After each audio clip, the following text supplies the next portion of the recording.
you're already quite familiar with trig functions, so let's look at the inverse trig functions. We have two different ways to represent the same thing.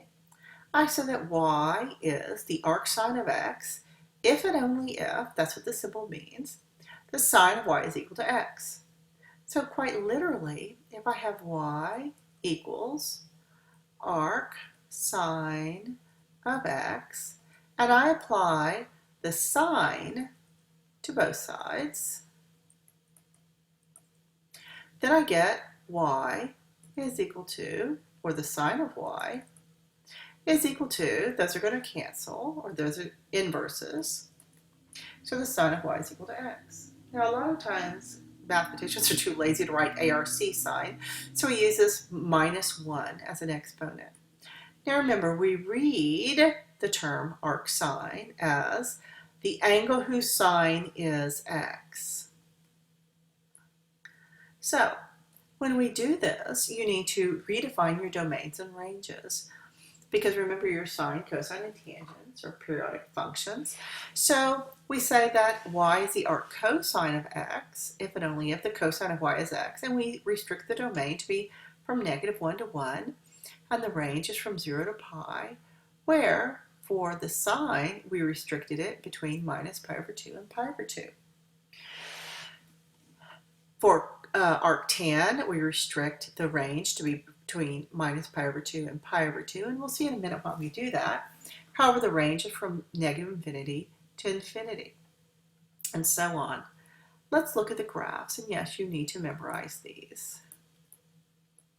Or actually, more than memorize, you need to understand where these come from.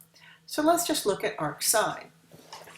Arcsine is the angle whose sine is x. So when the angle whose sine is -1, well, that's -pi/2.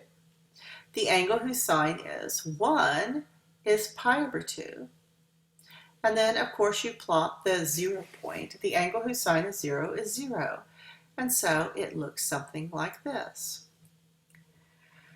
Similarly for our cosine, the angle whose cosine is -1 is pi. So that's going to come up here to pi. The angle whose cosine is 0, well, that angle is pi/2. And the angle whose cosine is 1 is, of course, 0. And so you get this curve right here. Now, the arctangent gets really interesting. The angle whose tangent is 0 is 0. But what happens as we approach x of pi/2 or -pi/2? This is where the function itself becomes undefined. So the angle whose tangent is pi/2. It doesn't exist, but it's asymptotic here.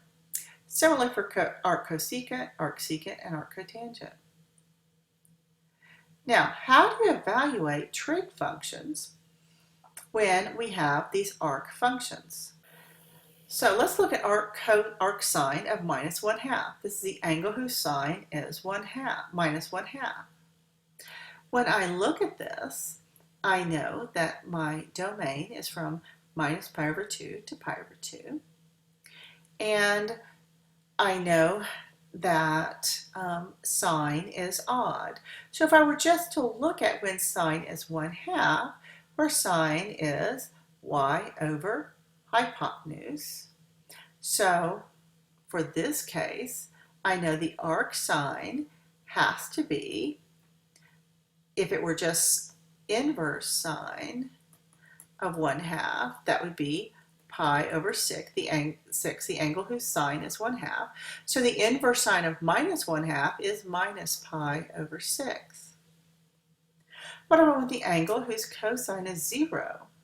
Well, the angle whose cosine is 0, cosine, that's just pi/2. What if I want the inverse tangent of the square root of 3? Well, I want the arctan of the square root of 3. What angle has a tangent of the square root of 3? And I know that that is pi/3. Now, what if I want the arc sine of point 3? Now, first of all, you need to be in radians. Always in radians. If you do this, this one you have to do with a calculator. So this is 0.305.